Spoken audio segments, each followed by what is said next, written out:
I looked for the start, I go get some pumpkin, I couldn't find any more, and I thought we didn't have any, but we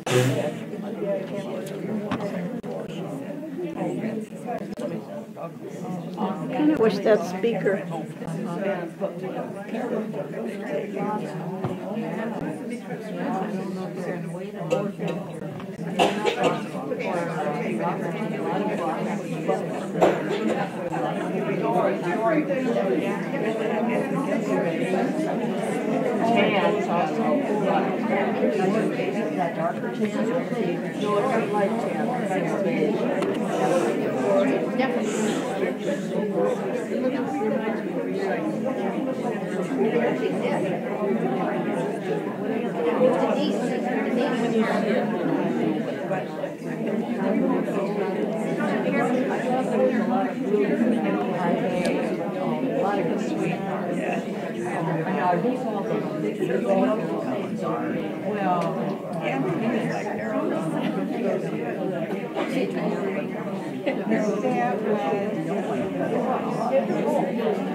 Well, I mean, cut it off to 8.5 by 11. Normal size there. I don't know what to do with that.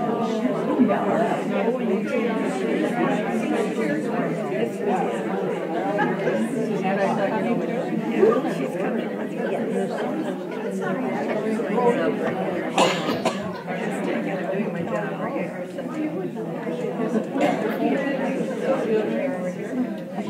Here in New York.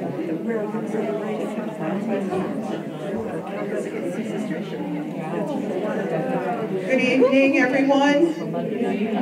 Everyone who's here, everyone who's upstairs in a room watching on TV or in Francis' house, and those who may be tuning in through YouTube or I don't know, however you get here to watch us and observe this. This is a report on the Franciscan Federation, which was in June, right before Jubilee. And I also will speak about the Convocation of Catholic Leaders. Ruth Schock and Nancy Miller and I went to, we drove to, I think we had leadership team meetings Thursday afternoon. We drove into Chicago, stayed overnight with my sister. My brother-in-law took us to the airport at the 4:15 or 5:15, something like that, to Midway, and so we flew to Buffalo. Every conference has a logo, and this happens to be the one for this year, and it's a sign. Kinds of things here to operate. As you see, the theme was Bonaventure's Journey to God, and special attention this year because it was the 800th anniversary of his birth. You may have read that, you know, it's been advertised for some time. But this logo, you know, has something to do with his life. Of course, the Tree of Life is a very strong theme of his. It's a salvation-bearing symbol, and the green earth. I have to get my little thing over here. The green earth, which you can see, our home, which we're invited to enjoy and to celebrate and to protect. And then there's a path there, the journey of life that leads us to God. And a blue sky, you know, sometimes when we're seeking clarity, we kind of look up and, you know, wonder, so the sky is there to offer that to us. And then it's all surrounded in this thing called a mandorla. And it's an almond-shaped design which artists have used in ancient times. We're familiar with the halo on holy people in paintings from the past. Well, this shape here said within it contains all the important items, the mystery of life. It's like a womb, and the items in there cause growth and help us to flourish. So we will continue here now with Nancy will share some reflections.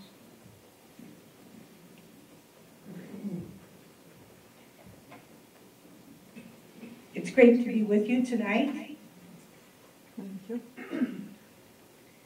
And our prayer tonight is taken from Bonaventure's prologue, Soul's Journey into God. You know, that's when Bonaventure wrote a lot of different kinds of homilies and major legends and lots of things, but this was kind of autobiographical in its scope.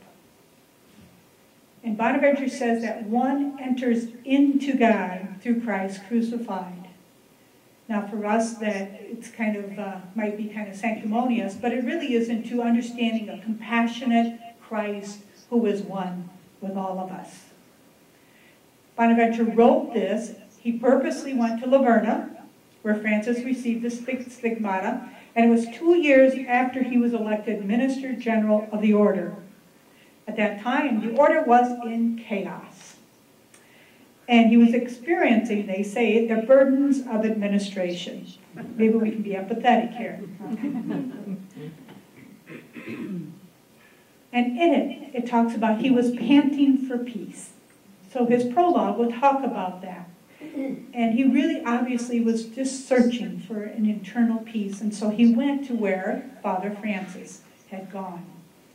Certainly is apropos for our times as well. So the prayer tonight is from the prologue, adaptation, and we'll just read this like divide by sides. Each side will take a slide, and we'll just alternate that as the beginning of our evening sharing. So we'll just pause for a moment.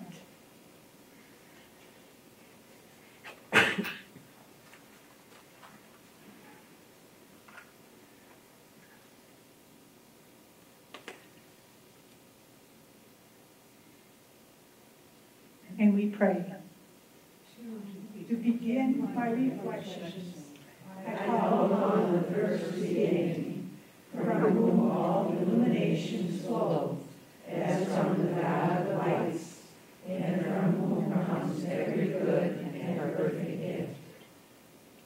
I call upon God through the divine Son, our Lord Jesus Christ, that through the intercession of the Most Holy Virgin Mary, the Mother of the same Lord Jesus Christ, and through that of Blessed Francis, our leader and Father, God might grant enlightenment to the eyes of our minds, and direct our feet on the path of the way of peace, that peace which surpasses all understanding. It is that peace which our Lord Jesus Christ proclaimed and granted to us. It was this message of peace which our Father Francis announced over and over, proclaiming it at the beginning and end of all sermons. Every greeting of his became a wish for peace, and in every experience of contemplation, he sighed for an ecstatic peace. Following the example of most blessed Father Francis, I sought with a panting spirit this peace. Amen. Amen. Panting spirit of this peace. Panting for peace. What a great cliche that has such a depth of meaning. So that takes us into the beginning of our own little pilgrimage out to Buffalo, New York. And if you go there, just so you know, Buffalo is really very close to where Niagara Falls is. In that order. And in this is obviously Ruth and myself, and I had the pleasure and really privilege of when I was studying out of Bonaventure to go and see Niagara Falls in all the 4 seasons. And it is just staggering, and especially the icebergs that form. And so to revisit this with my classmate Ruth, who we are beginning our 40th year, Jubilee here, just so you know, this little levity, this was part of our pilgrimage or our own journey. And so we began it with the falls, which Bonaventure would talk about the overflowing, fecund love of God's goodness. And so it just seems that this image of the falls is just a great symbol for that goodness of God. And that we just can't grasp it. No matter how long we stand or if we go down and get wet, that it's just beyond our imagination. And I think that that can provide great solace, especially in turbulent times. And so we have Ruth and myself. And then on the other little corner is Mary. A little selfie there, you know. And so that's how we had a little afternoon and took advantage of that, as many others did. It was a great opportunity. So then we went back to the conference, and this is the table decor, which, as Mary described, it has the tree of life, which was one of, Bonaventure wrote, Soul's Journey into God, and another one of his great classics is the tree of life. And so you can see that kind of image in this. So now we go on to Ruth.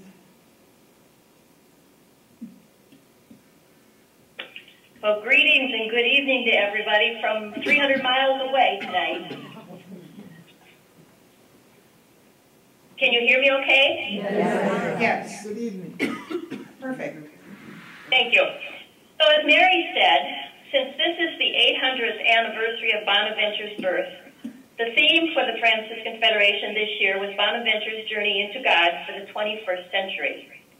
In the 21st century, we are at a global turning point, looking for a way to integrate who we are, our bodies, senses, emotions, psyche, and mind, in our journey into God. In Laudato Si, Pope Francis connects Bonaventure to the 21st century as he helps us to see how integral ecology is in our lives. A journey is a process, a pilgrimage.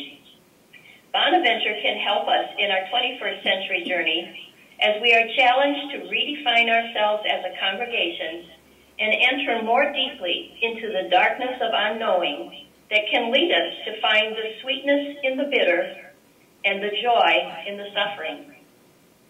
Bonaventure encourages us to stay in awe and wonder of creation, to be intimately united with all that exists. Joseph and Andre were two of the three presenters that we had at the Federation this year. And they present internationally and have worked together for years. This is a timeline of some of the major events of Bonaventure's life.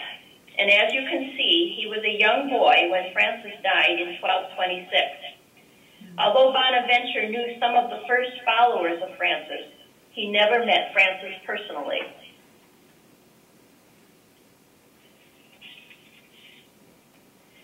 Bonaventure's The Soul's Journey into God can help us on our pilgrimage. Joseph and Andre gave us an overview of the chapters of this text. The focus of chapters 1 and 2 is on the world outside of ourselves. Chapters 3 and 4 take us on an inner journey, reflecting upon how God comes into us and replaces the sin in us, helping us to become more like God. Chapters 5 and 6 focus on our concepts of God, which are not the real God. Bonaventure gets his understanding of chapter 6 from Francis through his interactions with those who knew Francis personally and through his own reflections on the things he heard about Francis. And chapter 7 is about letting go of our need to control and allowing ourselves to lie in the tomb with Christ. Going back to chapters 1 and 2, these are all about taking in an experience with our senses. This is contemplation of God through creation. The speakers defined contemplation as struggling with our feelings and life's dilemmas. For example, we see naive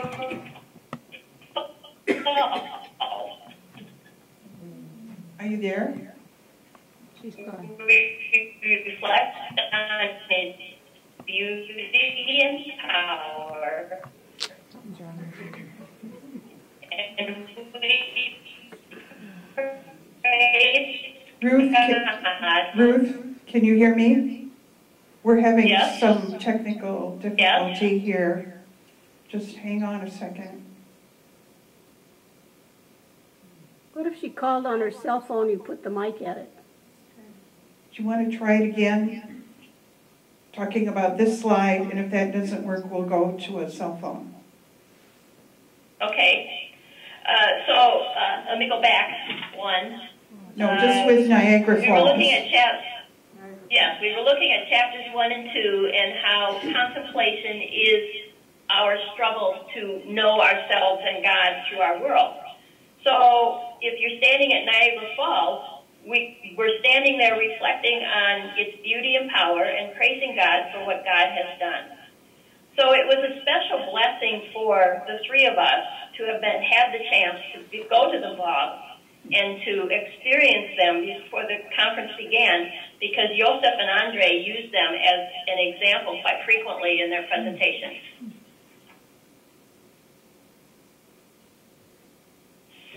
So are we coming through now? Yes. Perfect. Okay. Then I need the next slide. And I know you do.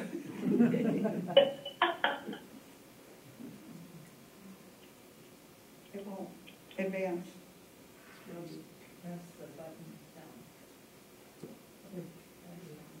Try another button here. There we go. Okay. So Andre and Joseph shared with us 7 ways Bonaventures can inspire us today. First, by looking at our lives as a journey or a pilgrimage, where every experience is a part of our journey into God. Secondly, the Latin term benedicere reminds us to consciously look for and speak about the goodness of life. Third, in chapter 4, we're called to let God work in us by paying attention to what is going on in us, and which results in our becoming more and more like God. Chapter 2 calls us to use our 5 senses to look for the beauty and the attributes of God, who is present in all creation. Our job is to manifest God, who is total love and goodness, to the world around us, making God present to others. Contuition is an indirect experience of God. For example, going back to Niagara Falls, they show us the power of God. Contuition is getting beyond the physical appearance and using our intuition to see with our heart. The more perfectly we see, the more perfectly we love. And finally, to Bonaventure, darkness isn't an evil thing. Darkness is the God who is hidden from us. Therefore, the more we know about God, the less we know about God.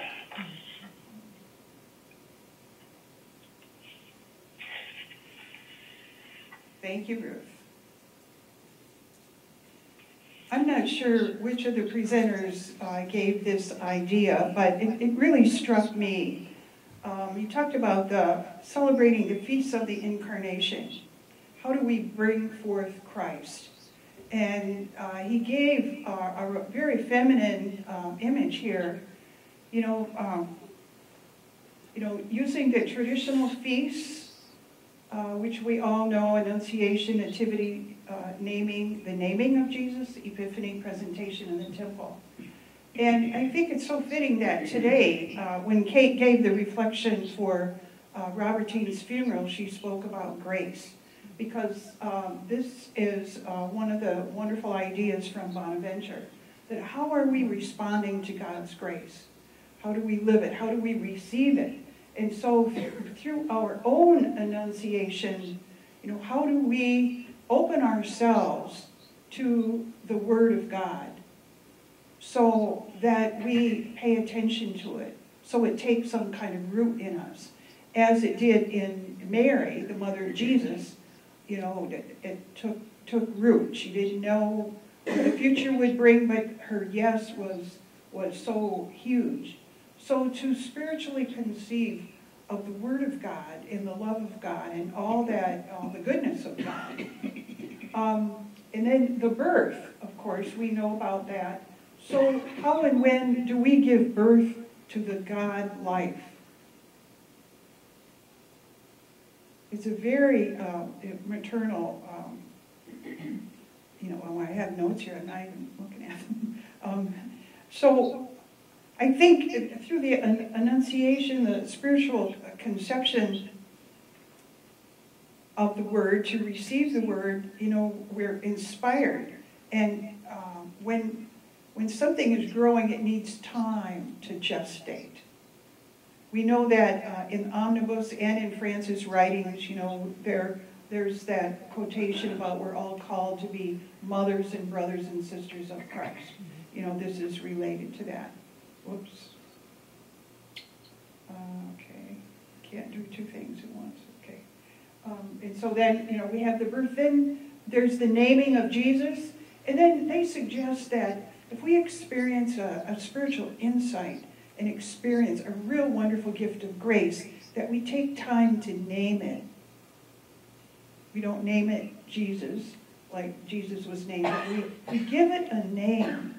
And that reminds me that it's really helpful to keep a journal and to write about these things.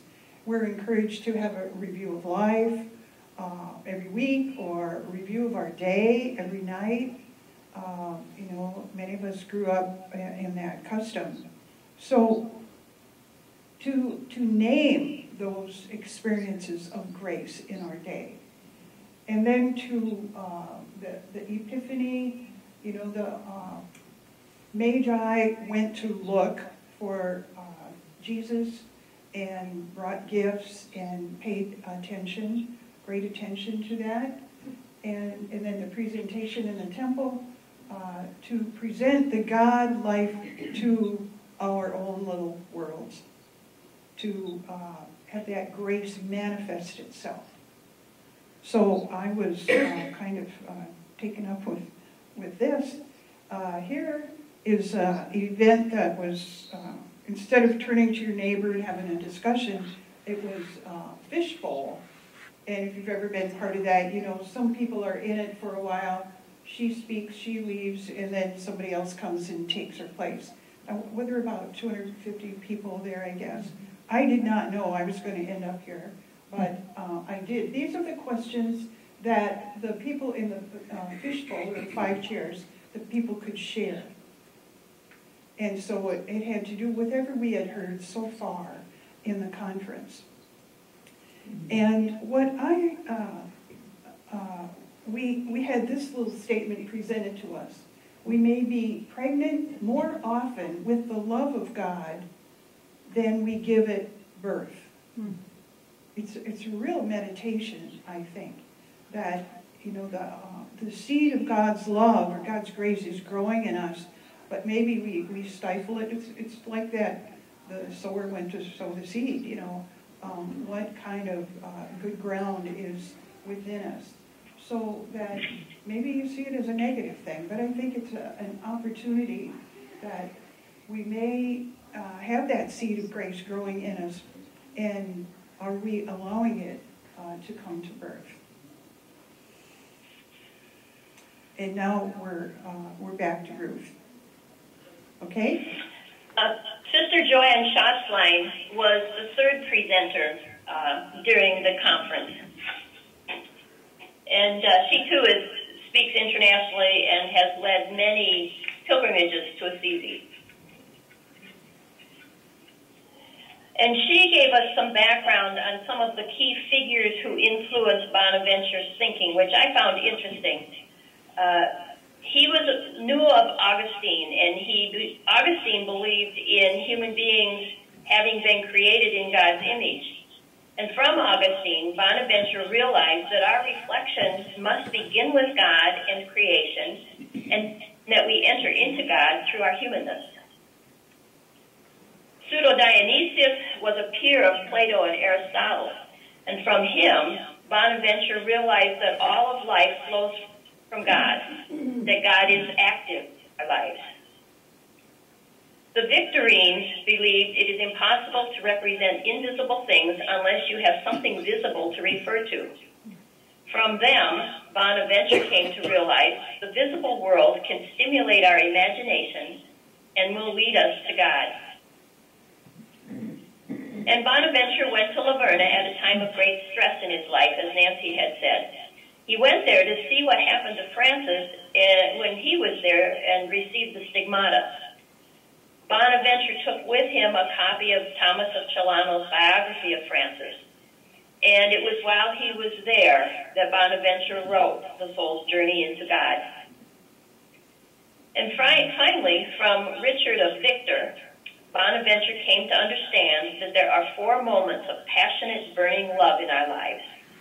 When we fall in love with ourselves, when we fall in love with someone else, when we have a mystical encounter with God, and when we take what we have learned from this mystical encounter back into our lives.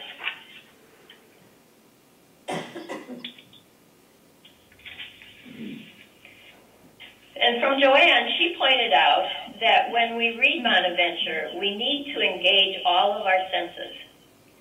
As she pointed out, pilgrims on a journey are affected by the pilgrimage, engaging their head, heart, and senses, and then go back home to continue their pilgrimage in their everyday lives. Bonaventure realized that creation is a source of joy. We are not to flee from the world, but rather to be in reverent contemplation of the world, because the world will lead us to God. Even during times of hardship and pain, we can find sweetness in what is bitter and joy in the midst of suffering. Clare's 4 directives to gaze, consider, contemplate, and then imitate Christ exemplifies this. In other words, on our pilgrimage to God, we need to be aware of our footsteps on the ground.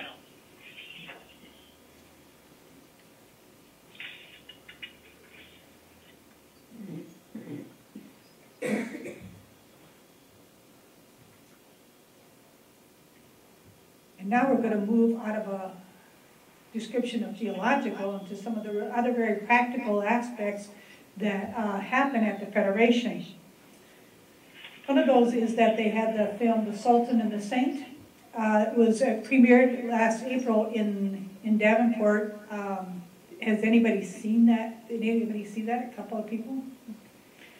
Just as a matter of information, Unity Production Foundation does a lot of docudramas and all of that.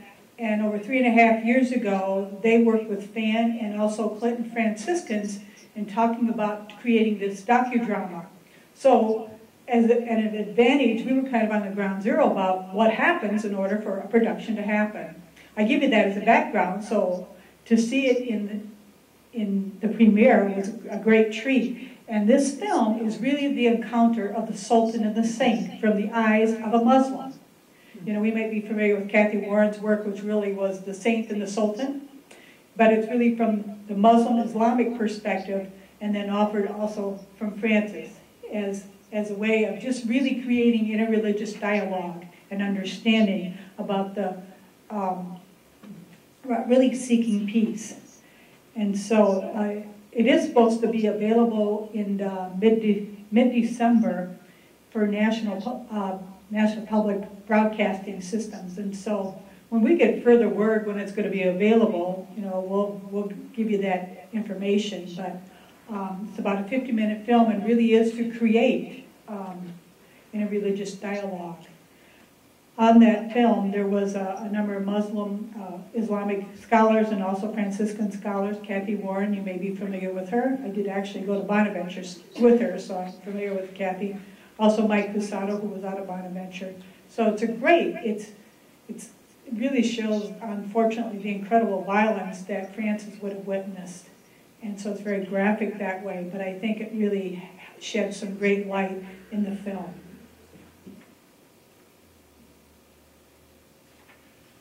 Another part was just the reality of the Franciscan presence at Standing Rock. That's in North Dakota. Actually, the Standing Rock tribe is one of the largest, almost one of the largest geographical areas, encompassing north and parts of North and South Dakota. And you may have seen the protest. Our own Carla Clough was there, as well as a number of other Franciscans. A lot of other people here, just some signs, sacred stone camps, and people camped out for months and currently are still camping out in protest of trying to keep the pipeline from going through, because it really violates the sacred land and also their drinking water of the Native Americans there. And in this picture, we know it's not a good slide, so don't try and figure it out, but it's a slide of a slide. But there's a presence of a couple of Oldenburg Franciscans and a Rochester Franciscan and an SSND. So just thought we'd share that with you. Also, an integral part of the Federation structure is the JPIC, Justice, Peace, and Integrity of Creation. It's really an ad hoc group of folks who want to just promote justice. And every year the Federation has approved a resolution. You know, a couple of years it was on addressing human trafficking. Last year was addressing gun violence. And this year it resolved to stand in solidarity with Native American people and care for their land and of our sister Mother Earth. You know, they quoted from Laudato Si, number 146, and a few other places, just highlighting that it's essential to show special care for indigenous communities and their cultural traditions, recognizing they're not merely one minority among others, but should be the principal dialogue partners, especially when large projects affecting their land are proposed. I know that we are very familiar and would agree with this, but we know that there's a lot of our people in society that this is just foreign to them.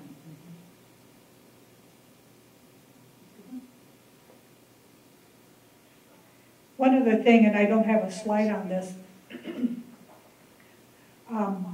but it also calls for a pledge to learn about the enduring effects of what they call the doctrine of discovery, including its application in U.S. law as a justification for claiming that Native Americans do not have title to discovered lands, that they are more tenants on their ancestral lands.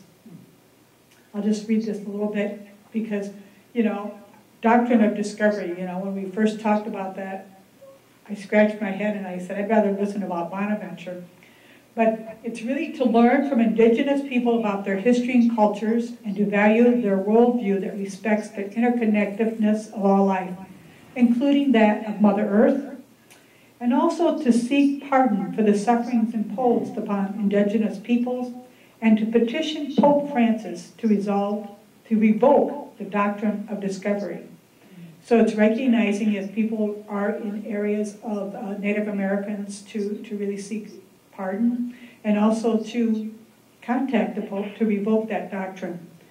The doctrine of discovery is the result of 3 papal bulls that has provided the moral and legal rationale for Christian explorers to confiscate all land and possessions of the inhabitants of, quote, barbarous nations.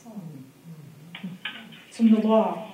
It's based on these papal documents that we have confiscated. I mean, I bet you most of us grew up near, we grew up picking up arrowheads. And so, you know, we are on land that was once lived upon by Native Americans. So trying to just recognize that reality. Another part of the structure of the current federation is broken to different groups. One of those is the Commission of Charism Services. I've served on the executive committee. I just finished my second term of 6 years. And there's three sessions, one's for regionals, one's for elected leaders, and there's ones that are, you know, if I'm in the ministry of parish workers and I want to network with those folks, that I can come to that particular meeting. And we were asked by the National Board to reflect on the direction statement of the Federation. And I'll read this part to you. which says, the vision of the Franciscan Federation is to deepen the understanding and love of the third order regular charism in our lives in order to share this gift with the church and the world. This was from them. It says this would involve, and there was a number of different focus areas, I just chose two. Our website would expand to be a resource for best practices for those wanting to share ideas in spreading our charism in witness and in ministry. And looking at the annual Franciscan Conference would add a component of workshops for those looking for practical ideas in Franciscan ministry and the development of the Franciscan person. There's a number of other points, but for the charism services, we focused on these. Just a little photo op. There was two of us from the executive committee who were there. I'm the person on your left, and we were talking about that before.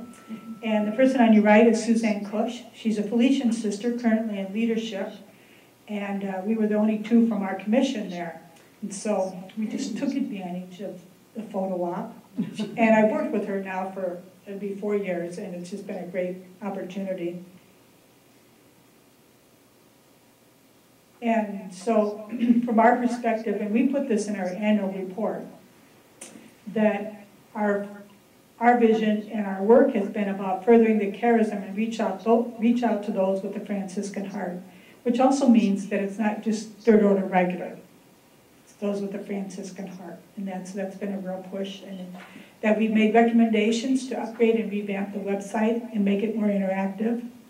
That we've continued to provide resources, prayer services, and we're encouraging them to do podcasts and really to make this upgrade the website, because the reality is most of us are not going to be able to just sit in this intimate little room, that there's a whole bigger reality, that it's both and, that we'd like to be able to expand in that way.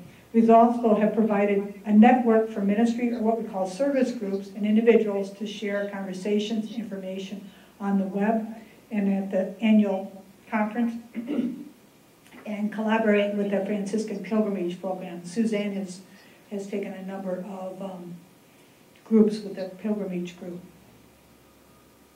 Also, Jean Moore is on that. She's a lacrosse Franciscan, and Eileen Golby just joined the commission.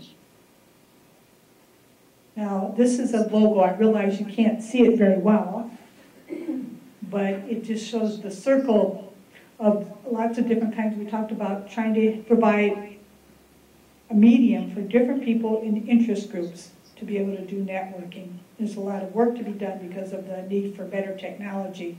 But I think certainly Next Generation or like artists or some other groups have been able to really connect across the continent and share resources.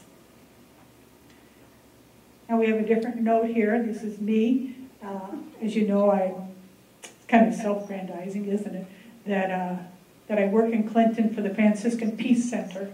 And so I bring our display and just some of what we do, share that with other people from across the country.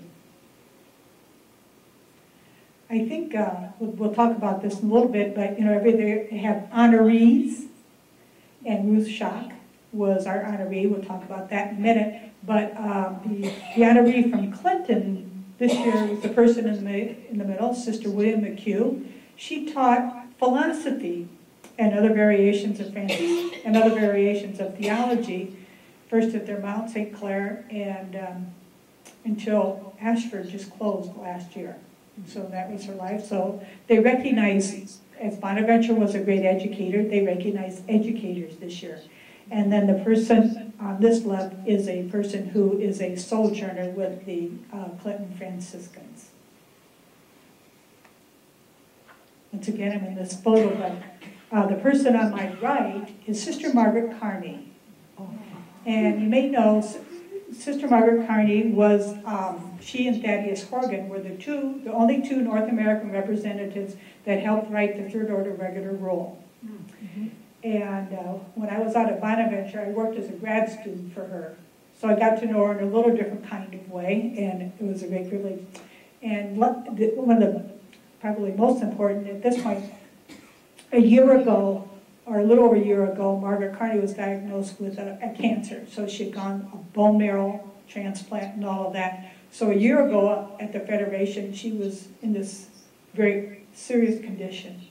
So this was kind of like her resurrection, if you will, and it was really widely known, and so it was a great photo op. And kind of as Ruth said, over the years, the Federation has provided a forum for people across the country to gather, and you get to know folks over the years. So, and then this picture, many of you who may have taken a pilgrimage may know Ramona Miller.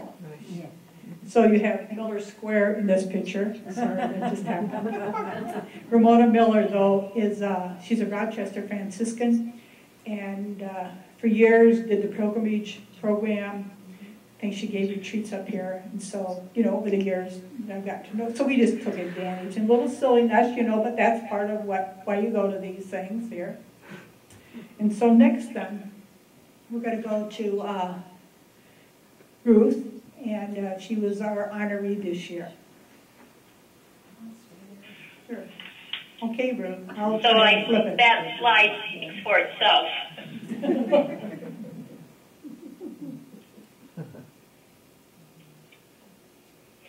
So I took a picture of the award that I was given, and because it's hard to read that, I'm sure you can't read it, it says, "This award is given to someone who, in the Franciscan Third Order traditions, embodies the best of our teaching traditions and embodies the values of being incarnational, personal, communal, transformative, engaging the heart, and developing servant leaders." Those are very humbling words. And I'm very aware of the fact that I'm just one person in a long line of excellent Franciscan educators in our community, from whom I have learned so much.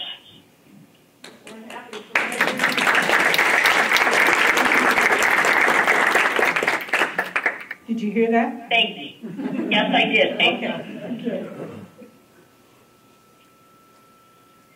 And it was a gift to be able to stand on the podium with all of these honorees from congregations from all across the United States. It's pretty humbling.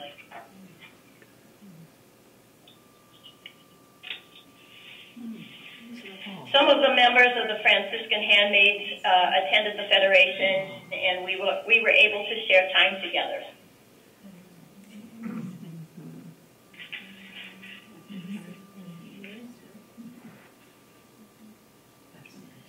I'm grateful to the leadership team for recommending me for this award, and I proudly display it in my office. It's hanging on the wall next to my doctoral degree. The frames were made for me by my uncle, who is a woodworker, and I keep it up there to remind myself to be humble. That is, this award is as important to me as having received my doctorate. So thank you very much.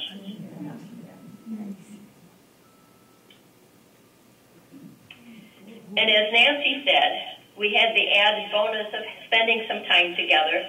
In fact, we realized it was the first time we've had time together like this since our novitiate days. Oh.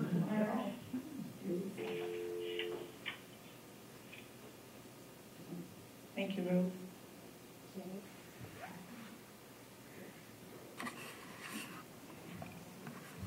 The first night we were there, and this is kind of a custom when we're in these cities for these conferences, somebody local gets up and praises and tells us all about the wonderful things about their city.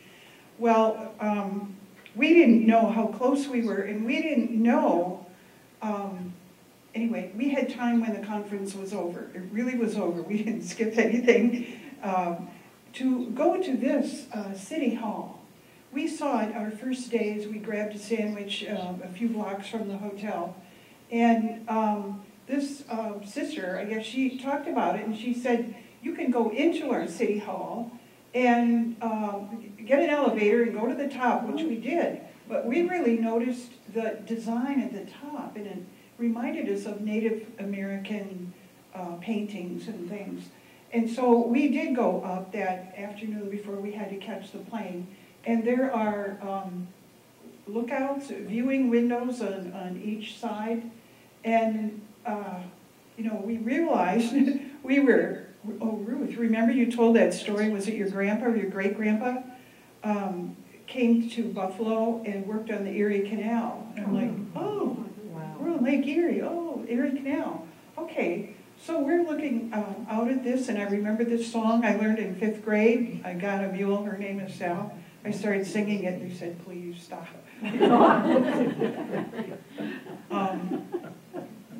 There were signs and, you know, photographs and things all around the inside. It was probably twice the size of this room, that crown at the top of the building. But I was struck, and I really needed to copy this because we've heard about walls, and we keep saying we need to build bridges. Okay, well, this is from 1927, and it was the British Prime Minister at the dedication of the Peace Bridge. If you can't see it, I will read. All bridges are proofs of friendship. Across them, people of goodwill may go on their lawful occasions, whether of commerce or of culture. But this bridge is no ordinary bridge.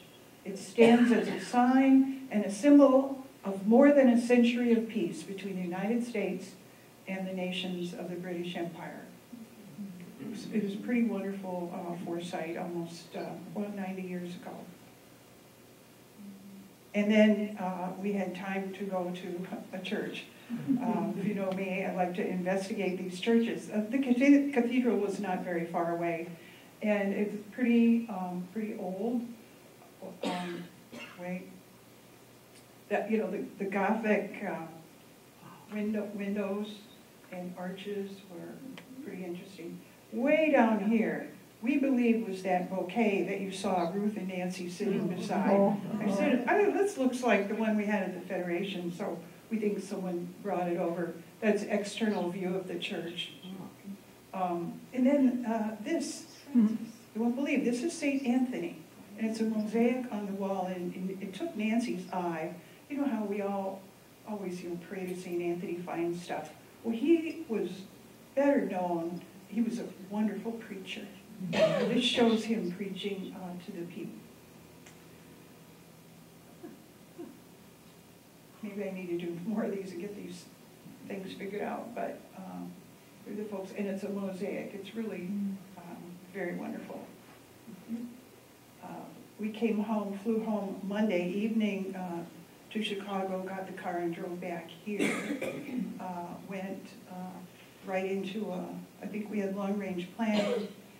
We went into Jubilee, then we went into Mary Elizabeth here, our gathering, and on that Thursday I left for Orlando to the Convocation of Catholic Leaders. And this was based on the Joy of the Gospel, which is documented by Pope Francis.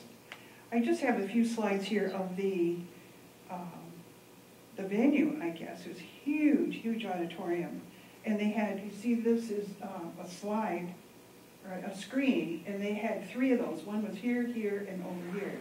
So people were sitting on 3 sides. There were 3,100 people there from the throughout the United States. This is Cardinal Dolan of New York, and this is the opening liturgy, which we had. And then back here, it's not real stained glass. It's a digital piece of artwork. I have a picture, a closer picture of that coming up. LaDonna Modernock is over here on the right. She's a BVM sister. And this is Teresa Maya, who's the current president of LCWR. There were 23 sisters representing LCWR from throughout the United States. And then in the center here is Angelo Collins. She's a Dominican right across the river. And if any of you are going to be at the Immigration Day Saturday, she will be there. She's serving on our committee. So there was one point, I think it was the first evening or so, the people of like ministry has got together and talked about these questions. So, if they were school principals or liturgy directors or pastors or hospital administrators, the bishops could invite leaders from their diocese. And so the questions for consideration, how is your role in the church unique? And what challenges do you face? What opportunities does your role have? And how do you see yourselves in your role as missionaries? How do you see yourselves as disciples? They talked a lot about missionary discipleship, about reaching out. And I'll continue to talk about that. Here's another slide, the 12 apostles here. Digital representation or projection, I guess I should say, digital projection on the back wall every day that we had during the time of liturgy. This is, some of the flowers, which were gorgeous. There's a closer image of the apostles, and they're preparing for the liturgy, close above the flowers. Okay. Evangelii Gaudium, 2013 by Pope Francis. There were 160 bishops there, and each of them invited 10 or more leaders from their diocese. There were 66 breakout sessions. There were 80 vendors. I can't tell you how huge this was. I really think the focus of this was to excite and to motivate the participants to go home and to reach out into the periphery, and to boldly invite I'll get to that, those who are not participating in active church life. This was one of the breakout sessions which I went to. Talked about how racism is the original sin of the United States. And then talked about the lack of the Catholic Church in involvement, that we need to own up to our weaknesses in this effort, that the church had slaves. And every once in a while you hear about different organizations or even congregations who admit to having slaves on their property. That once the slaves were freed, the church provided very little education or guidance or outreach to these people. The church was often silent. It didn't do really very much to help stop slavery. So, on the other side of this, we were encouraged to welcome immigrants. This was a small group of maybe 75 people compared to 3,100. And that when we exclude people, it promotes and perpetuates racism. So that we need to work together more and more to erase racial tensions. And we need to face up to and deal with white, wealthy supremacy. We need to reach out to the nuns. Now, that's not us, okay? It's the people who don't have any church. There's the active Catholics, the inactive Catholics, and then those who have no church to call their home. There are disconnected Catholics. They said there's 75 million Catholics in the U.S. Back in the late 80s, early 90s, we said 50 million. So 75 million, but only half are active. Only half are active. And they asked the question, do we even know they're not here? Do we know they're not there? Do we know they're not active? They asked us to pay attention to the growth in the church, in the South and in the West. And he even named cities, which I don't recall at this time. But, let's see. So they're really encouraging us to reach out, to engage. They use the word accompany, to accompany the people to help them come back in. Encourage the laity, to encourage the laity to be bold, to be strong, and to be confident in the message of the joy of the gospel. Saying if we walk around with joy, people are going to notice what's different about these people.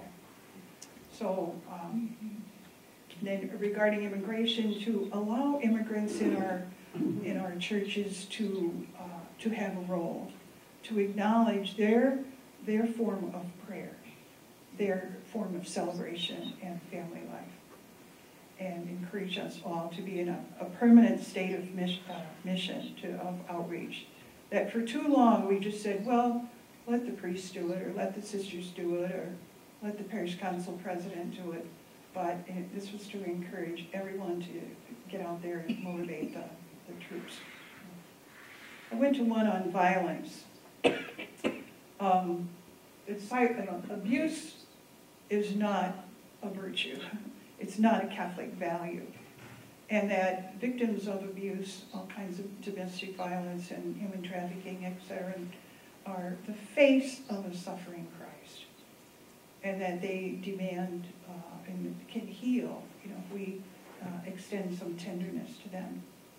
They wanted to ground us in where we were, which was Orlando, and that city is #1 in the country in pornography, and the state is #3 in human trafficking.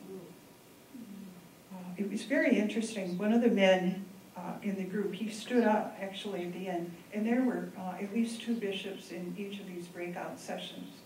And he was very strong, and he said, you're asking us to be bold and confident and courageous, and I want to ask the bishops to be bold and confident and courageous and address the people who are demeaning women publicly in our country.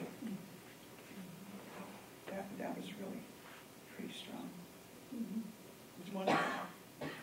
Some of you may know is Bishop DiNardo here. Yeah.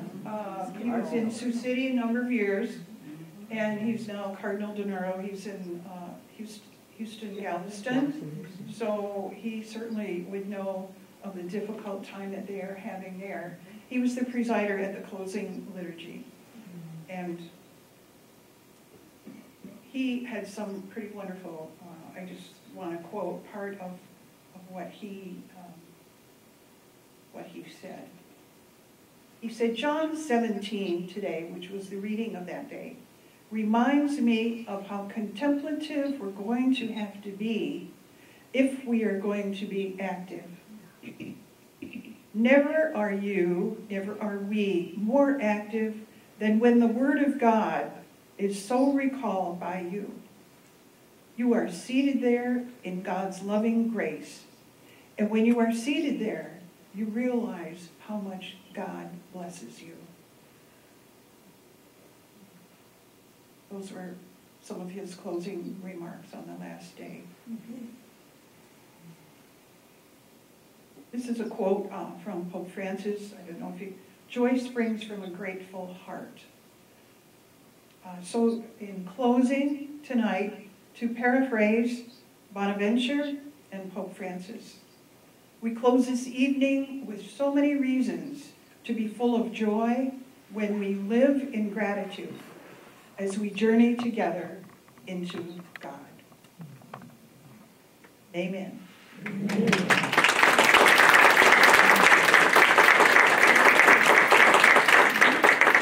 Ruth, we want to thank you for joining us as well. Thank you. It's been an interesting experience. A unique experience for all of us. Yeah. So this is what we can do technologically. If we went a step further, we'd be able to see her. But she didn't have a camera hooked up, so we couldn't do that. So thank you for your kind attention. We really appreciate it. And the conference next June is in Buffalo again. And it's pretty expensive to go. But if any of you haven't seen Niagara Falls, I know how to get there now. For $5. For $5, we took a bus, or was it a bus? For $5 round trip. And but you have to be able to walk. you really need to walk to be able to go. So, okay, save your $50 bills. Okay, okay. Have a good night, everyone. Thank you.